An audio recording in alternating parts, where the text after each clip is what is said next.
Let's head on now to the other issue of the day. PM hits back at length of statement is the headline. Anthony Albanese has attempted to slap down coalition accusations that the Uluru Statement from the Heart is more than one page as absolute conspiracy and nonsense. Amid claims the Indigenous Australians Agency has faced political pressure to fall into line with the government.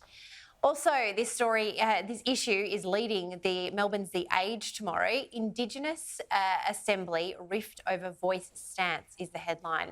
A rift in the Victorian First Peoples Assembly over its support for a national Indigenous voice to Parliament has sparked warnings that looming treaty negotiations with the state government will suffer from any disunity.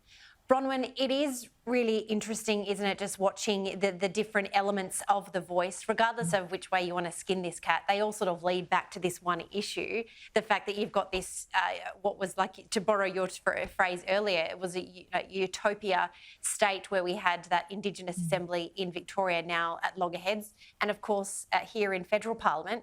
It's just going to be a messy couple of months. Do we just have to accept that, or how do we make this better? Well, it's going to be a fierce argument because so much is at stake. And I mean, this article in The Age just shows that Albanese saying that 80% of all Aboriginal people or people of Aboriginal heritage are voting yes is just a piece of disinformation. The whole thing has become so divisive, and Albanese's gift to the nation is to divide us. I think this article is quite an important one because I think it shows just how divided, and indeed, like everybody else in the community, why would anybody think that all Aboriginal people think alike? They don't in the Parliament, where there are now 11 of them. They don't in country towns. They don't all over different parts of the country.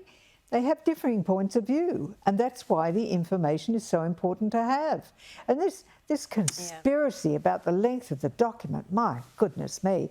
Albanese knows all about conspiracies. He conspired with others to get rid of Julia Gillard and put Rudd the Dud back. So, I mean, really, he's quite an expert in that field.